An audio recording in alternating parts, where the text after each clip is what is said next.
Un saludo a todos, amigos, amigas, suscriptores, miembros del canal y todos aquellos que veáis este vídeo por primera vez. Para todos vosotros os diré que yo me llamo Raúl y que este canal donde estáis es en Nuevos Culés, vuestro canal de noticias del mundo Barça.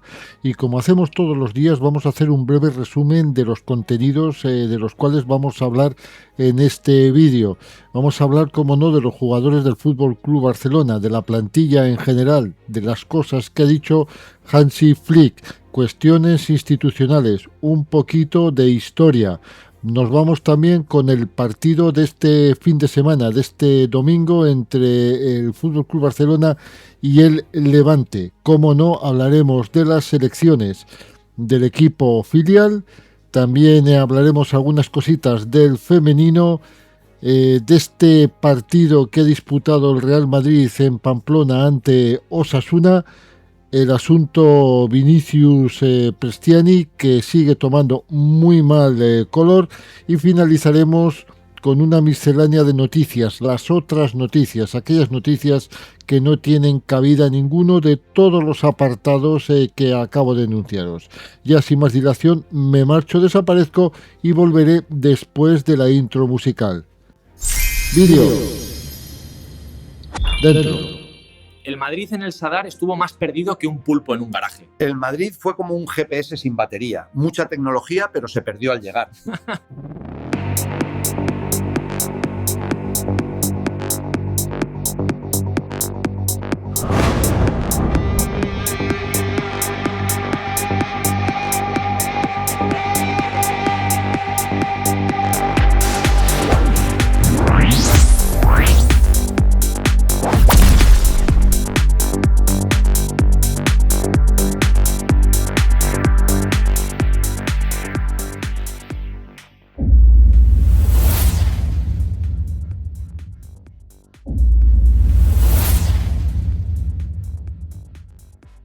Está confirmado.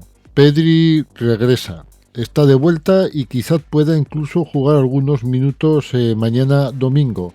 Eso por lo menos ha comentado Hansi Flick en la rueda de prensa previa al Barça Levante, destacando que podría ser. Es uno de los líderes necesarios ante los retos que llegan. Alejandro Valde suma a otro pretendiente de alto nivel. El lateral izquierdo del Fútbol Club Barcelona tan solo hace unos días que se le había vinculado con el Manchester United y ahora parece ser que ha sido vinculado con otro de los grandes, esta vez de la Serie A italiana. Desde luego es una información que surge desde el portal 365 Score. Es el Inter de Milán. El Inter de Milán es el equipo que le habría añadido al jugador a su lista de deseos, pero ya para este verano. Y es que en el Inter está en este momento Federico Di Marco, de 28 años, que es uno de los mejores laterales izquierdos del mundo, pero parece ser que se rumorea que podría salir al finalizar su contrato en el año 2027. Y es por ello que desde el club Nerazzurro estarían valorando presentar una oferta por Alejandro Valde. La sesión de entrenamiento del primer equipo del Fútbol Club Barcelona de este sábado ha arrancado con una hora de demora debido a que se ha producido una nueva charla de Hansi Flick con sus futbolistas. El entreno debía haber comenzado a las 11 de la mañana y lo ha hecho finalmente a esto de las 12, ya que la plantilla azulgrana recibió las instrucciones, el análisis y los comentarios de su entrenador dentro del vestuario antes de saltar al terreno de juego. Hansi Flick desde luego quiere revertir la situación del equipo de los últimos partidos y poner solución a bastantes aspectos tácticos que a su juicio han llevado al Barcelona a cosechar resultados no muy positivos, y es por ello que está incidiendo mucho en explicarles a los jugadores cómo corregir la situación. Con la de este sábado ya van 3 charlas de larga duración en los últimos días. La primera fue después de perder el partido contra el Atlético de Madrid de forma abultada en la ida de semifinales de la Copa del Rey. La segunda fue después del caos en Girona tras unos días de fiesta de la plantilla. Hay datos que están confirmando que Lamine Yamal es el delantero más influyente de toda Europa, ya sea en forma de asistencia o de gol o por medio de un regate o pase de los que rompen líneas. El crack azulgrana no desaprovecha la ocasión para dejar su sello, desde luego, en todos los partidos. Es que buena parte del fútbol ofensivo del Barcelona pasa por las botas de Lamine Yamal. Esto es evidente y lo sabemos todos. Y los datos así lo confirman. Tiene tan solo 18 años, pero hace tiempo que ha dejado de ser una promesa. Lamine Yamal es un delantero y es el delantero que más influye en su equipo de todos los que compiten a máximo nivel en Europa. El impacto del jugador se siente en múltiples registros, pero hay un dato que confirma la importancia para el Barcelona y su dimensión totalmente global en comparación con otros delanteros, ya sean extremos o arietes. Yamal supera las 100 intervenciones cada 90 minutos.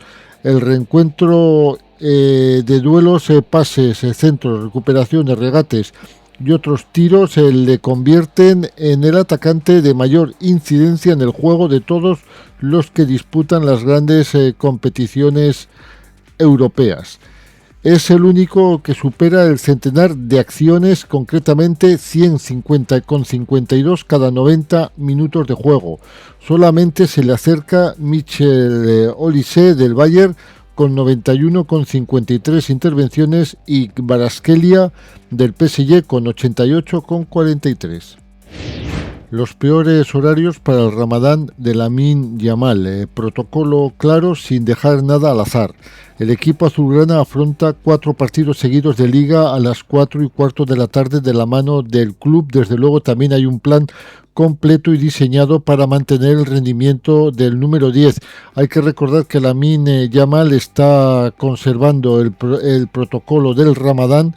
Tiene religión musulmana y entonces cumple con las directrices de su religión, y el club pone a la disposición del jugador un protocolo para que se pueda alimentar según los horarios propios que le permitiría el Ramadán. Aunque se ha desmentido varias veces, también fue más que un simple rumor y era el traspaso posible de Pablo Gavi en su momento al Paris Saint-Germain, algo que parece ser bastante cerca de cerrarse en el año 2023. Mateu Alemany tenía muy avanzado un trueque del jugador con Marco Verratti y Fabián Ruiz para el FC Barcelona. La negativa del jugador y la oposición interna tumbaron esta operación, que dejó muy tocada la posición del ejecutivo del club, de Mateu. Estamos hablando de Mateu Alemany. Y efectivamente, puesto que la historia de Mateu en el Barcelona se cerró, cogido entre pinzas, pero se cerró porque Mateu, vamos a decir, metió la pata en 2 situaciones. Una fue la que os he contado ahora, el acuerdo de intercambio con el PSG de Gavi por Fabián y Verratti, que la directiva desde luego no estaba de acuerdo, pero también por la negociación que hubo con Foyt, sabiendo que solamente Xavi quería al jugador en el club.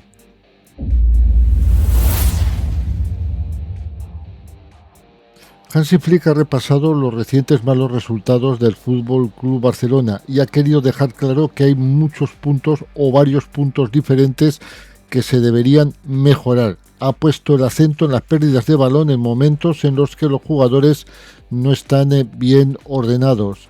Y según Flick, que ha dicho que no es fácil porque hay muchos puntos distintos, y cuando ves, por ejemplo, los partidos, es sobre los balones perdidos y cómo los pierdes, si son en creación o en el último tercio del campo. Si jugamos contra un bloque bajo y pierdes el balón, ellos tienen espacios para las transiciones del rival.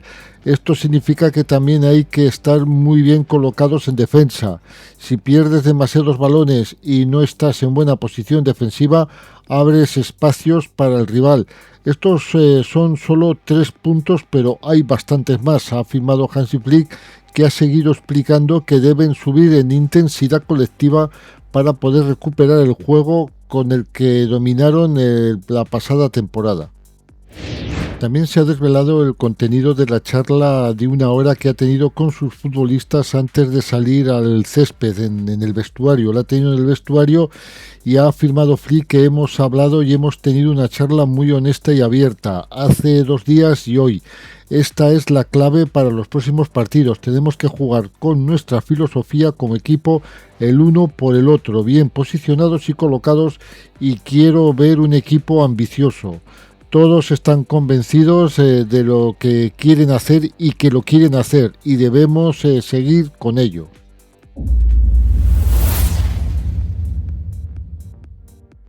Hay un proyecto ideado por el Fútbol Club Barcelona que parece ser permitiría lograr en ingresos cerca de 100 millones en ingresos beneficio, me refiero, y es gracias al nuevo modelo Barça Hospitality.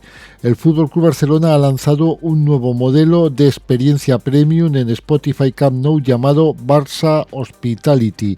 3.000 asientos premium, ingresos adicionales estimados en 100 millones de euros, además de los 120 millones ya proyectados anualmente desde los palcos VIP. Una vez terminado el estadio, parece ser que podría contar con 9.400 asientos VIP en total, 5.400 que ya se han vendido y 3.000 bajo el nuevo modelo de hostelería, 1.000 aún por comercializar.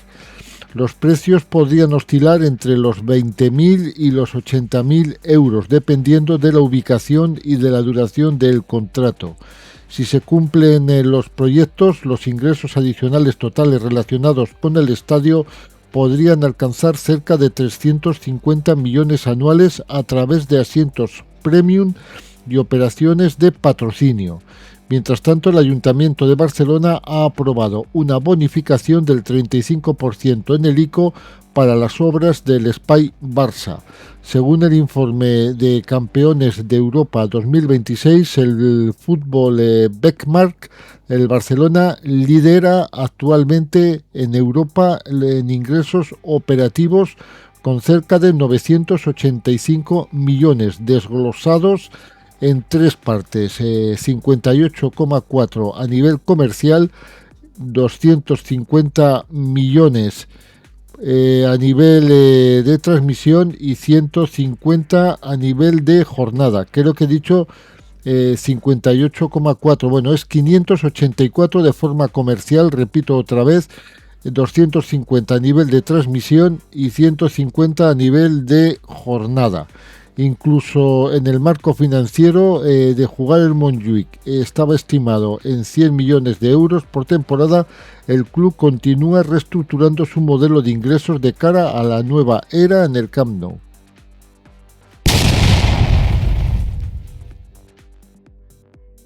Y vamos con estos pasajes de la historia que tanto nos gustan, aunque en una posición un tanto extraña en este vídeo, pero bueno, creo que el orden da exactamente igual. Vamos a hablar de 2 hechos, de 2 cosas que han sucedido en el Fútbol Club Barcelona, una reciente y otra bastante pasada. La reciente, ¿cuál es? Bueno, pues os lo voy a decir sin más dilación, puesto que si no, no la averiguaríais nunca. Es Luis Figo, un Luis Figo que tiene 53 años y que nunca olvida el desagradable episodio del día en que regresó al Camp Nou en noviembre del 2002 después de su polémico fichaje por el Real Madrid en el verano del año 2000. El estadio culé le dedicó todo tipo de improperios y silbidos al portugués, al que además le lanzaron desde la grada una cabeza de cochinillo. Tanto tiempo después, Figo ha hablado sobre lo que sucedió en un podcast de Obi Mikel, The Obi Mikel One, aunque no era la primera vez que hablaba el portugués de este asunto, siempre dejaba algún titular al respecto. Ha llegado a decir que lógicamente yo era el centro de atención por lo que ocurrió el cambio de camiseta del Barça por el Real Madrid, pero tampoco fue agradable para el resto del equipo. No era un buen ambiente para jugar al fútbol. Añadió que tuvieron que parar el juego y empezar de nuevo. El campo estaba lleno de cosas, es la historia.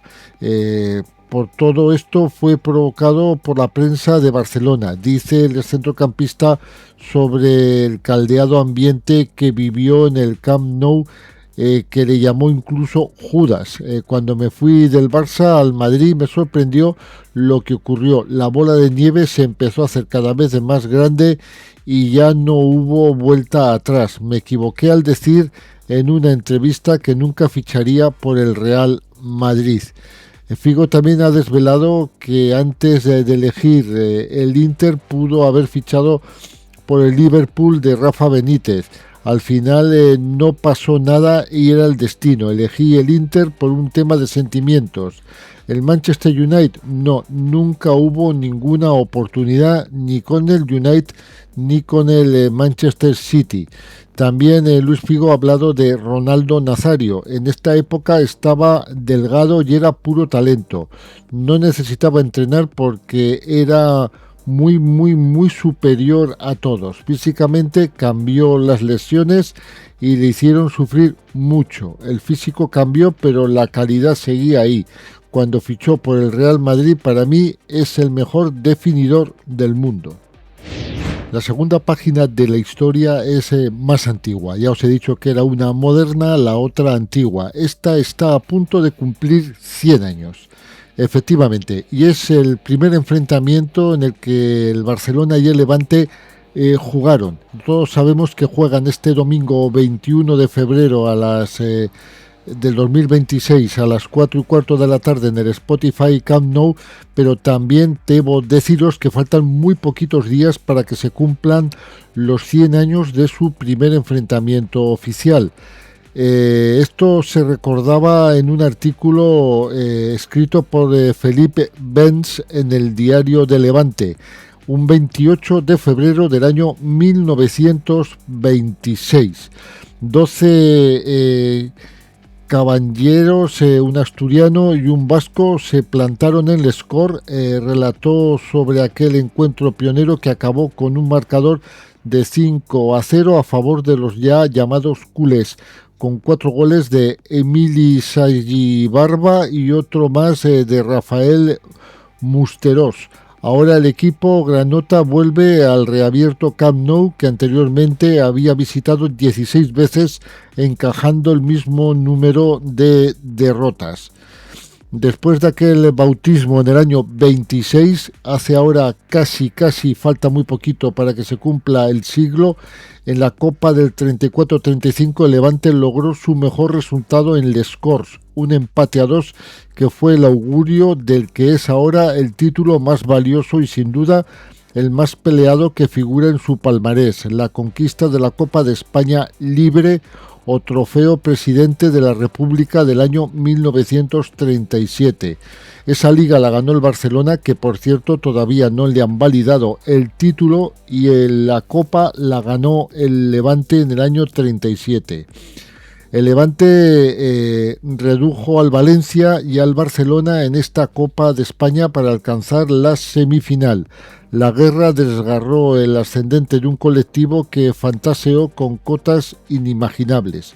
No obstante, en julio del año 37, en plena guerra civil, conquistó la Copa de España Libre tras vencer en la confrontación suprema al Valencia en el estadio de Sarriá en Barcelona.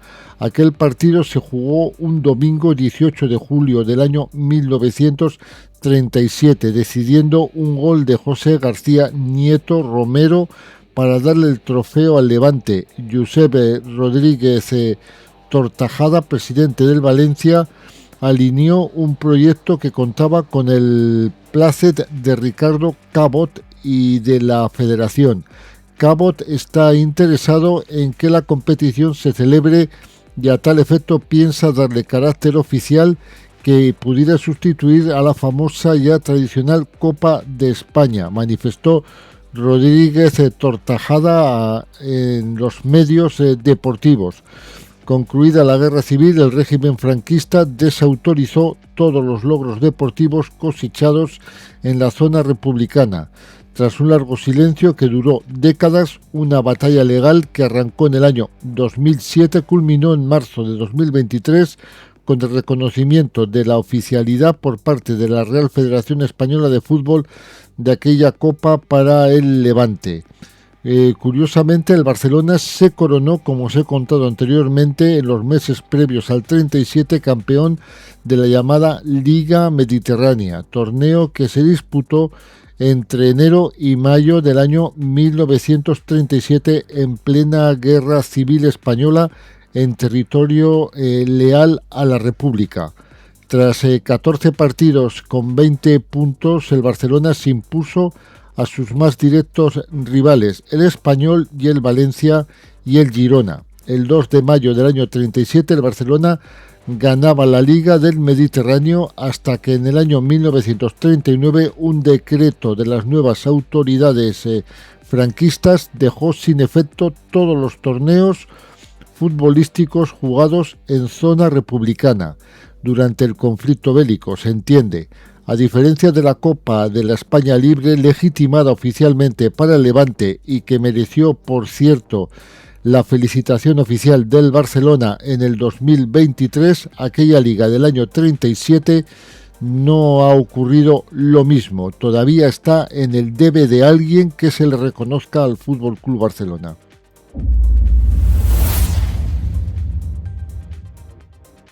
Y hay árbitro para el Barcelona Levante. Pitará Arberola Rojas con Figueroa Vázquez en la Sala VAR, cuya intervención anuló un gol al Barcelona en Vallecas en la liga anterior, muy parecido al que se ha validado hace unos días para el Girona ante los azulgranas. En este partido hay varios jugadores azulgranas que podrían terminar ciclo de tarjetas amarillas. Jules Koundé fue amonestado contra el Girona y se une a De Jong y Gerard Martín como jugadores apercibidos de sanción por parte de la Liga, por lo que si alguno viera la tarjeta amarilla frente al Levante no podría jugar la siguiente jornada ante el Villarreal. Luis Castro, técnico de Levante, espera para su equipo un Barça bastante más peligroso que de costumbre por haber perdido la semana anterior. El técnico granota quiere puntuar en el Spotify Camp Nou explotando los espacios que pudiera dejar el Fútbol Club Barcelona, que ataca de manera muy distinta a como lo hace el Real Madrid.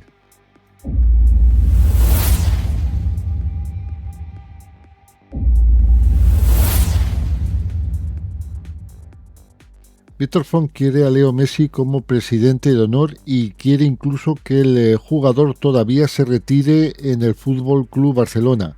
El líder de Nosaltres ha presentado su propuesta para recuperar el vínculo con el crack argentino y ha manifestado su voluntad de que Leo Messi tiene que decir adiós a todos los culés desde el césped.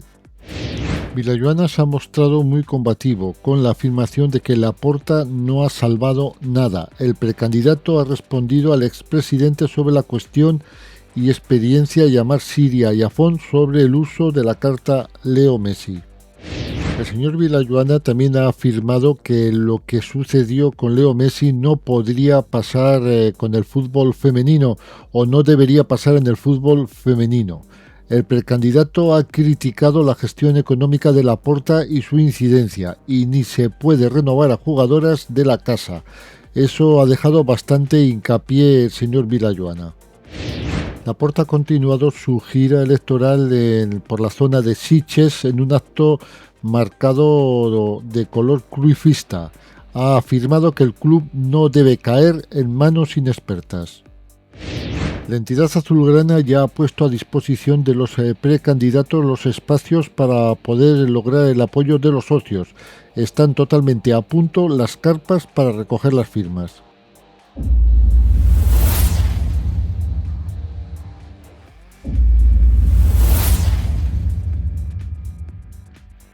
La alarma ha saltado con Jofre Torrens. Se ha retirado del partido que ha jugado el filial contra el Alcoyano entre lágrimas y con problemas en un tobillo. El lateral que había entrado en la segunda parte ha tenido que ser sustituido unos minutos después. Las primeras exploraciones parece que no son nada alentadoras. En partido disputado hoy contra el Alcoyano, jugado en Barcelona, el filial azulgrana ha empatado a 1. Ha sido un empate a 1, pero parece ser que el Alcoyano ha sido superior en una primera parte donde pasaron muy poquitas cosas, pero la energía inicial de los jugadores de Belletti al inicio del segundo tiempo les valió para el empate. Jofre Torrens, como os he contado anteriormente, se ha lesionado poco después de entrar y ha tenido que ser retirado del campo con ayuda de los médicos. Os vuelvo a recordar el resultado, es empate a 1.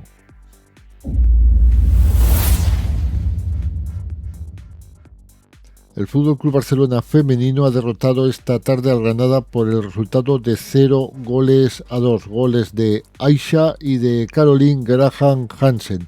Un Barcelona que cierra el primer tramo de la temporada en el año 2026 con un sólido triunfo de, os he dicho, de 0-2 ante un resistente Granada y que encima se va al parón con 10 puntos de ventaja sobre el segundo en el liderato. El Barcelona ha vuelto a demostrarlo en un escenario totalmente histórico como es en el campo de los Cármenes de Granada, donde más de 5.100 personas han asistido a un ejercicio de autoridad azulgrana que empezó a derribar muy pronto el muro nazarí y que pudo terminar incluso en goleada. Caroline Graham Hansen ha dado el susto, aunque a falta de pruebas parece ser que no tiene nada grave, que no parece haber lesión muscular, pero habrá que esperar a que estas pruebas se puedan realizar.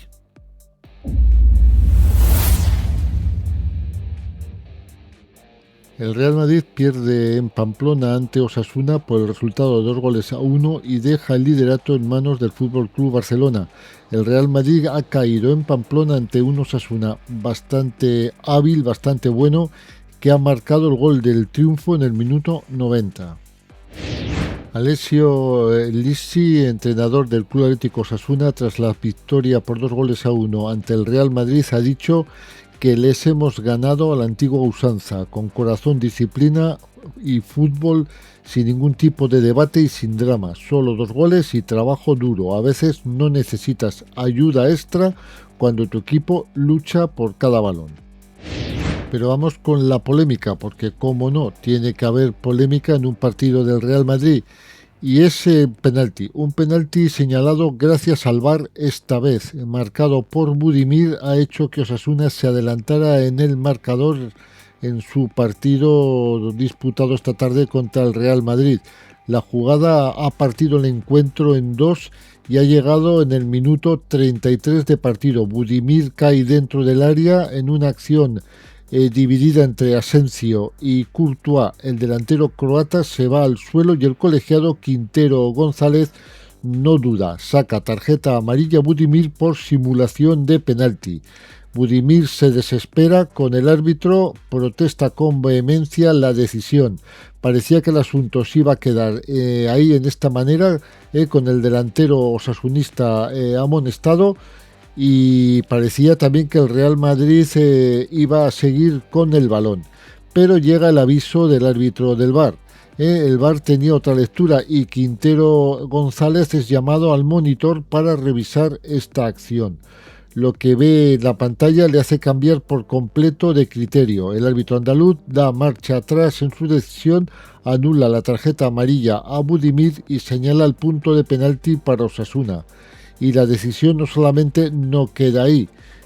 Courtois, que había protagonizado la acción junto a Asensio en el área, recibe tarjeta amarilla que antes la había visto el delantero croata. El portero belga, que hasta en este momento había sido un gran baluarte para su equipo con paradas de enorme mérito, pasa de héroe señalado a villano en un abrir y cerrar de ojos.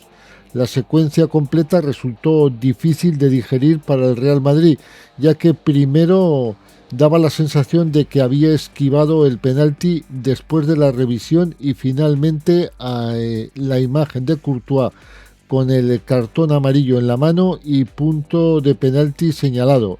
El Sadar, su ambiente, el Sadar, el público, estalla estalla de alegría y las mismas gradas que antes habían rugido cuando Budimir estrelló el balón un cabezazo en el poste minutos antes, había clamado cuando Courtois rozó con la yema de los dedos otro remate de Budimir, que ha sido uno de los destacados en una de sus milagrosas paradas de la tarde, y han encontrado ahora el premio del partido, algo que se les había negado hasta ese momento.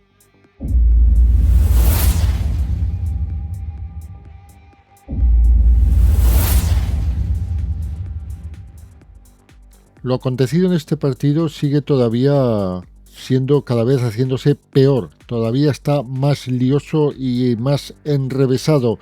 Estos gritos supuestos racistas de jugador del Benfica a Vinicius Junior, se está desbordando la situación. Se está desbordando la situación porque en este momento, ante la posible investigación de UEFA, de FIFA, de las sanciones que podrían caer unos y a otros, el Benfica denuncia y exige una investigación urgente de la FIFA sobre Kylian Mbappé, acusándolo de provocar a Gianluca Prestiani durante el incidente supuesto de racismo.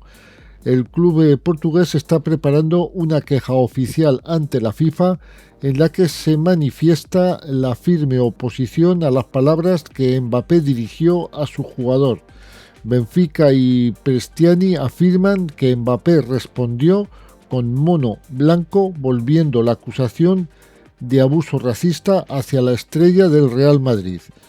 El club insiste en que la FIFA debe realizar una investigación equilibrada 50-50 y no favorecer la versión de los hechos de una de las partes solamente. Se dicen las posibles también sanciones que se barajan para Mbappé y para el Real Madrid. Podría darse una suspensión si se descubre culpabilidad de 12 partidos, prohibición de entrada al estadio, multa de 5 a 10 millones, posiblemente impuesta al Real Madrid, y sanciones adicionales contra el club y su jerarquía. Las tensiones entre ambos clubes están llegando a un punto de ebullición total. Y seguimos con el lío, porque si pensáis que todavía no podía haber más lío porque ya estaba al máximo, estáis equivocados. Todavía se puede rizar el rizo más. Y seguimos ahora con el agente de Gianluca Prestiani, Gastón Fernández, que ha confirmado que Kylian Mbappé va a ser el primer objetivo de acciones legales del jugador argentino si este es absuelto. A Fernández le han disgustado profundamente las palabras y el comportamiento mostrado por el capitán francés hacia Prestiani durante el acalorado choque Benfica-Real Madrid. Ha prometido llevar a Mbappé a los tribunales en el momento en el que Prestiani sea declarado inocente de la investigación por racismo.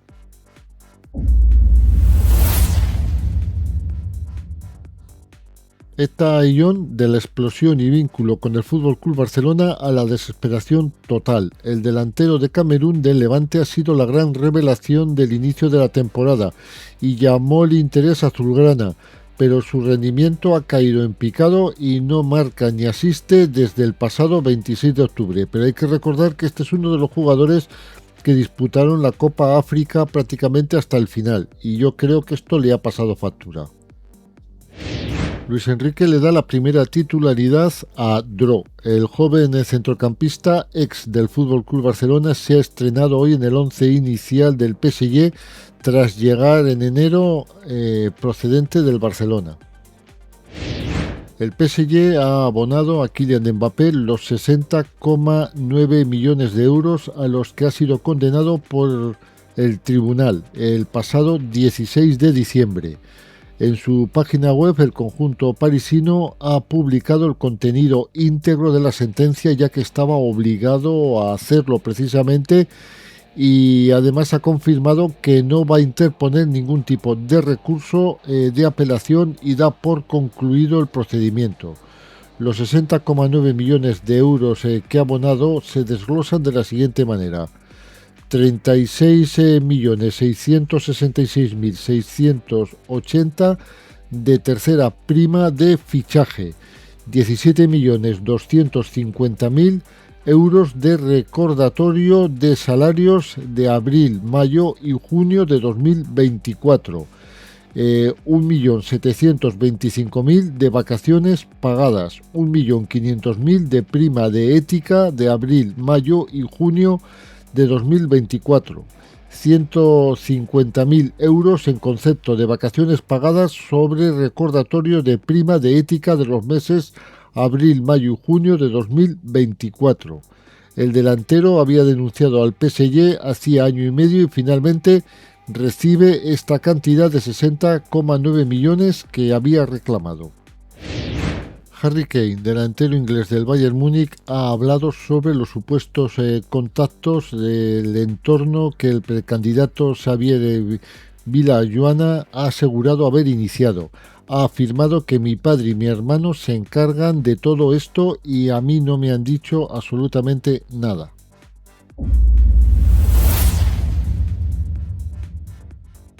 Y con esta noticia sobre Harry Kane y los contactos con el señor Villajoana, finalizamos el contenido de este vídeo, no sin antes dejar de recordaros que este próximo domingo el FC Barcelona juega su partido contra Levante desde el Spotify Camp Nou a las 4:15 de la tarde, es decir, FC Barcelona Levante, 4:15 de la tarde el domingo.